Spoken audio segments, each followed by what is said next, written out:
When you walk into a massive, glittering casino, you go in with this certain baseline assumption, right? You know the house always wins. Exactly. You know the floor plan is designed to disorient you. You notice there are no clocks on the walls. Fundamentally, you just understand that the games are mathematically tilted. They're rigged in plain sight, basically. Right. But what happens when we take that exact same suspicion, that, baseline assumption of a rigged game, and we apply it to the biggest sporting event on the planet? Oh, I mean, every 4 years, without fail, the exact same conspiracy theory bubbles right up to the surface. People look at the World Cup and they just see a rigged casino. And look, if you're looking at the tournament and seeing loaded dice, you aren't crazy. The narrative is always there. It's always, is FIFA secretly manipulating the draw to favor massive marquee stars like Lionel Messi? Right. Or did they engineer the brackets to give Argentina this, incredibly easy path to the trophy? Yeah. It feels totally plausible when you're caught up in the hype. But to find the real loaded dice, we have to stop looking at the grass and actually start looking at the math behind the brackets. And the actual corporate business model off the pitch, Yeah, which is wild. it really is. So for you listening, whether you're a diehard fan who paints your face every 4 years, or just someone fascinated by how multi-billion-dollar global organizations operate, this deep dive is going to provide a totally new lens. Yeah, it's basically a framework for analyzing complex systems. You'll spot where the real money trails lead and, hopefully avoid information overload when the rumor mill starts turning. Okay, let's unpack this, because before we launch accusations at FIFA about sliding loaded dice across the table, we really have to look at the mechanics of how these 48 teams are grouped together in the first place. Right, because the conspiracy always starts with this idea that someone in a back room is just handpicking opponents to protect the big stars. Which, sounds easy enough, right? It sounds easy, but it fundamentally misunderstands the logistics of the draw. I mean, the 48 teams aren't just thrown into a metaphorical mixing bowl where someone pulls them out at random. Okay, so how does it actually work? Well, the system is rigidly structured into 4 buckets, 4 buckets of 12 teams. One team is pulled from each bucket to form a starting group. Okay. And the placement in these buckets is based strictly on the official FIFA World Football Rankings at the exact moment the draw takes place. Okay, sure, I buy that they use the rankings. But if FIFA controls the ranking system, couldn't they just, manipulate the underlying formula to ensure teams like Brazil and France always end up in bucket one? You'd think so, but no. The mathematical formula itself makes that level of micromanagement basically impossible. Wait, really? How? Because the ranking isn't a subjective poll. It's not like executives casting votes in a boardroom. It actually utilizes a complex adaptation of the ELO rating system. Oh, like what they use in competitive chess. It's exactly like chess. Every single official match a national team plays, friendlies, continental qualifiers, major tournaments, they all impact the score. The calculation takes the previous point total, factors in the importance of the match, and then subtracts the expected result from the actual result. Oh, I see. So if a massive powerhouse plays a tiny nation in a meaningless friendly match, a win barely moves the needle for them. Right, because the algorithm expects the powerhouse to win. A friendly match has a really minimal weight coefficient. Makes sense. So if the powerhouse wins, they gain almost no points. Yeah. But if they draw or, lose, they hemorrhage points because the mathematical expectation was just so high. Wow. So because of those weighted coefficients, the hierarchy is actually fiercely meritocratic. It's constantly shifting. It is. I mean, historically dominant teams like Uruguay and Denmark recently found themselves placed in bucket 2. Really? They got demoted? Yeah, they weren't protected in that top tier because their mathematical performance over the preceding months just didn't justify it. Yeah. If the system were truly rigged to favor historic elites, you just wouldn't see objective demotions based on a mathematically sound algorithm. That's fascinating. It totally mirrors seeding in a Grand Slam tennis tournament. Mm-hmm. Or, preventing all the final bosses in a video game from spawning in level 1. That's a great way to look at it. It's a structural necessity. Because if you randomized everything, you could have Brazil, Argentina, France, and Germany all in the exact same starting group. Which would be a disaster for the tournament. Right. They'd eliminate each other immediately and leave the rest of the tournament totally devoid of the best teams. So the bucket system basically provides a buffer early on. Exactly. And the physical reality of the draw reinforces that buffer transparently. I mean, it is a globally televised spectacle under the glare of literally hundreds of cameras. With the transparent balls, right? Yes, transparent balls where the names of the countries are visibly inside them. So combining strict algorithmic ranking criteria with a live physical drawing process, I mean, executing a sleight of hand fix in broad daylight is logistically near impossible. Okay, okay. I buy that the groups are mathematically locked, but that doesn't clear FIFA in my book. Oh, Because if I'm a corrupt official, I just wait for the groups to finish, look at the board, and then I rig the knockout bracket to make sure Argentina gets a free ride to the finals. see, here is where you'd hit a massive logistical wall. Really? Yeah, the entire knockout table is mapped out on the exact same day as the group draw, Wait, what? up to a year and a half before a single ball is even kicked. You're kidding. A year and a half? Yes. On day one, the bracket rigidly states that the winner of Group A will play the runner-up of Group B. The runner-up of Group C will play the winner of Group D. The map is drawn before the territory is even explored. But couldn't FIFA just confidently guess? Like they look at the groups, assume Argentina and Brazil will easily finish first, and then design the subsequent knockout bracket around those safe assumptions. You would think so, Yeah. but the sources we use for this deep dive provide some brilliant specific examples of how safe assumptions completely fall apart on the pitch. Okay, give me an example. Look at Argentina in the previous World Cup. They suffered a massive upset and actually lost their opening match. Oh, right, I remember that. Yeah. So if that bad form had continued just slightly, and they had finished second in their group instead of first, the predestined bracket would have forced them into a matchup against Spain in the round of 32. Wow, so instead of an easy path, they'd face a massive powerhouse immediately. Exactly. Risking early elimination for one of FIFA's supposedly, protected assets. Brazil faced a similar hypothetical cliff edge. What happened with them? They won their group and faced Japan in the knockout round. But if Brazil had stumbled and finished as a runner-up, they would have faced the Netherlands. Oh, which is a significantly tougher, much more dangerous opponent. Right. So designing a path relies on absolute certainty of outcomes in the group stage. And football is basically statistical anarchy.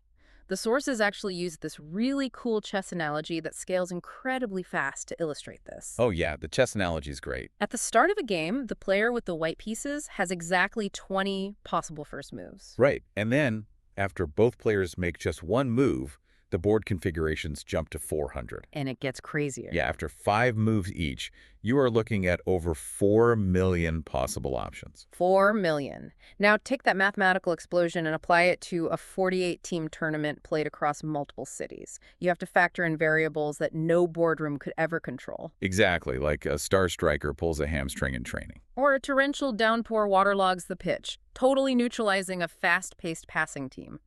Or a defender makes a split-second error and gets a red card in the 5th minute. Right.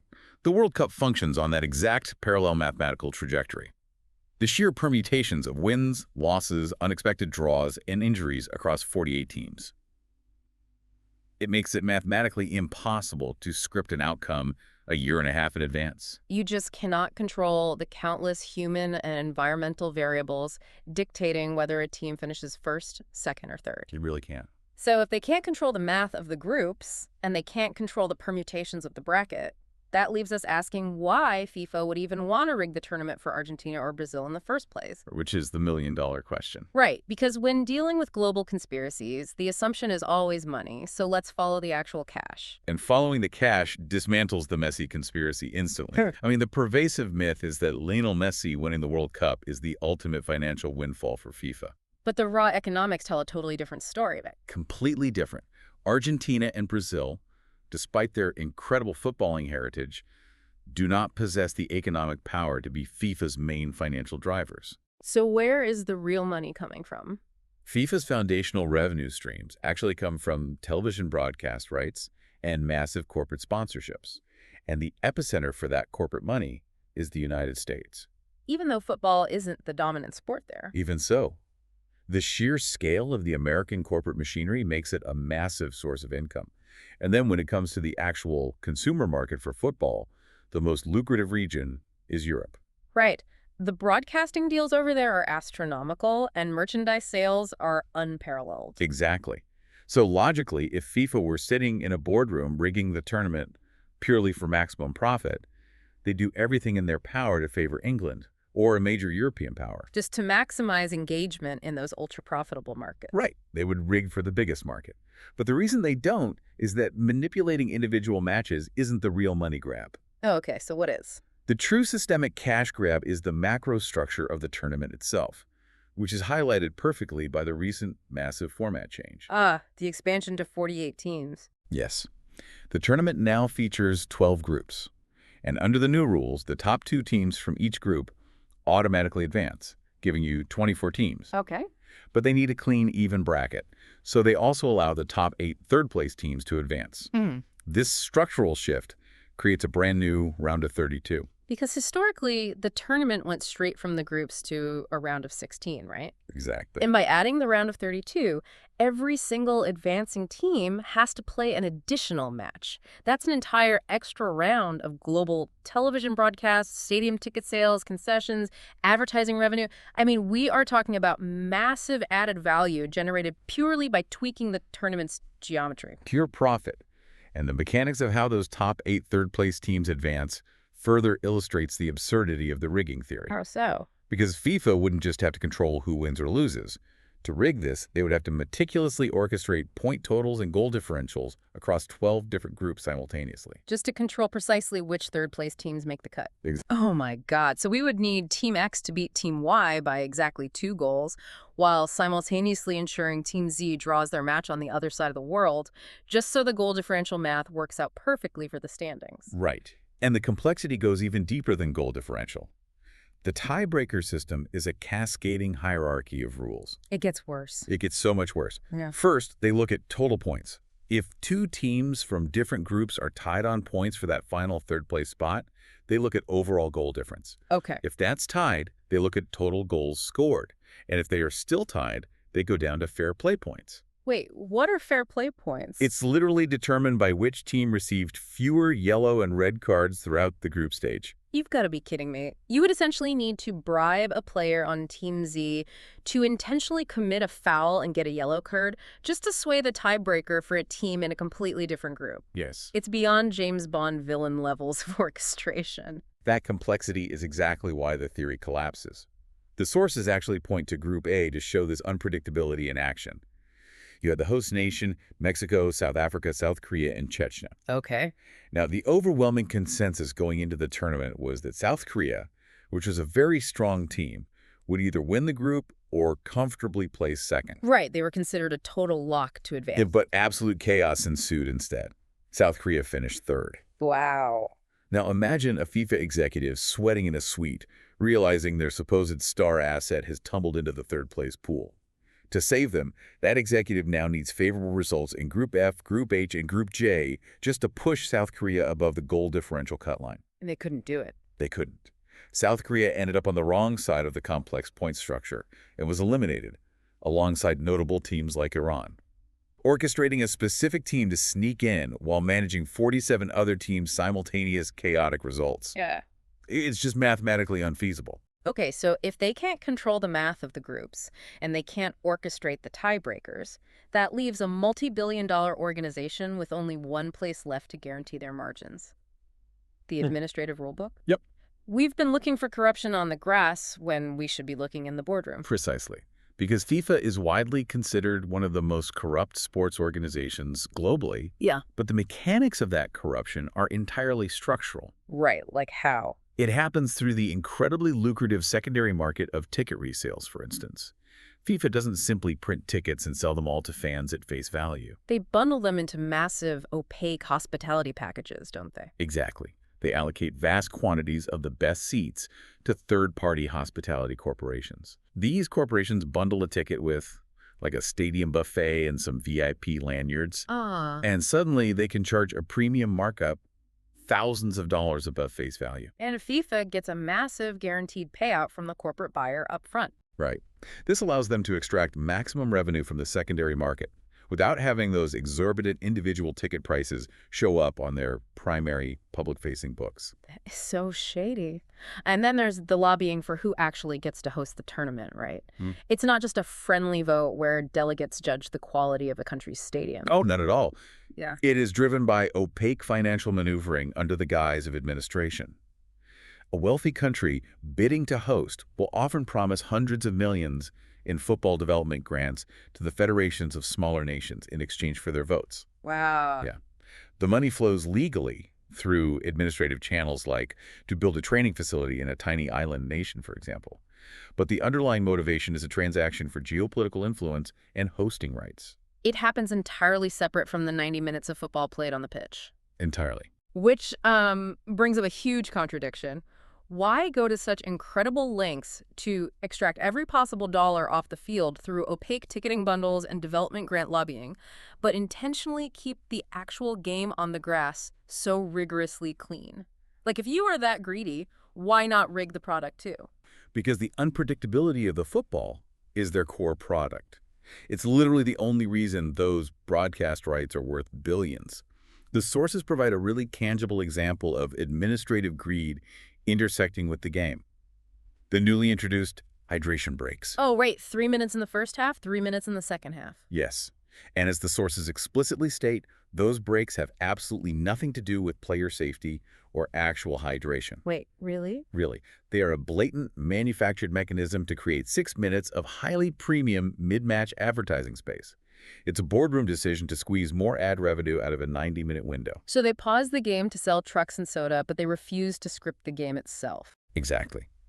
They fiercely protect the integrity of the play because global football relies on a chaotic cycle. Stars rise and fall.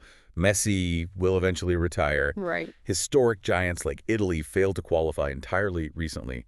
Brazil seriously struggled in their recent qualifiers. So if FIFA artificially manipulated the matches to keep aging stars or struggling legacy teams in the spotlight, they'd destroy the meritocracy. They would.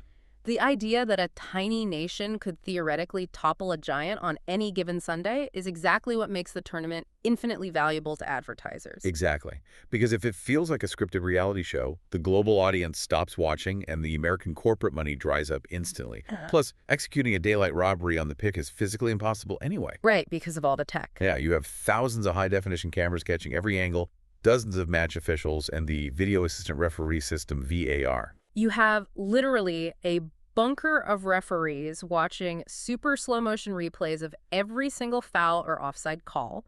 If a referee tried to intentionally throw a match to favor Argentina, it would be instantly exposed on global television from 14 different camera angles. The risk of destroying their golden goose by getting caught rigging a match vastly outweighs any short-term benefit of pushing a specific team forward. Makes total sense. They maximize profit by rigging the structure around the game.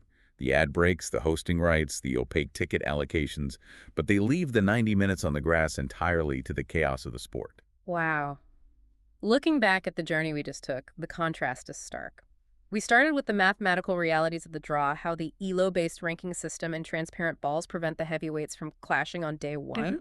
And then we explored the statistical anarchy of the knockout bracket, proving that scripting a path 18 months in advance is basically mathematically laughable. We completely dismantled the myth of the Messi cash grab, realizing that if FIFA were purely chasing a market, they'd be backing the European powerhouses over the South American ones. And we finally landed on the truth, which is that the real corruption is administrative.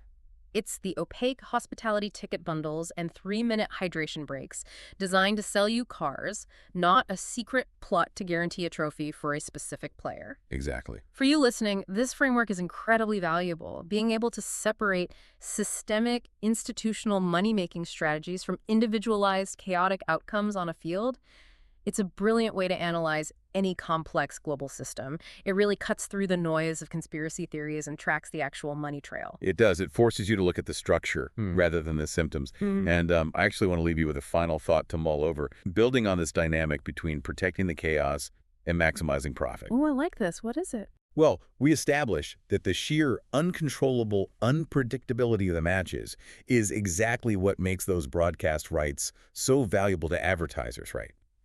It is the drama of human error and unexpected triumphs. That's the magic of the whole enterprise. Exactly. So does the relentless push for perfection, specifically the introduction of ultra-precise technology like VAR, actually threaten FIFA's bottom line in the long run? Oh, wow. By mathematically calculating every offside by a millimeter and reviewing every foul in super slow motion, Are they slowly erasing the human drama? That is a great question. Are they making the beautiful, chaotic game a little too sterile and predictable, and thereby risking the very unpredictability they rely on to sell those broadcast rights? Man, it's a fascinating paradox. They build a casino where the games are perfectly fair, but the real trick is that they're charging you an admission fee, a hydration fee, and a viewing fee just to stand on the floor and watch the chaos unfold. The house always wins, but definitely not in the way you thought.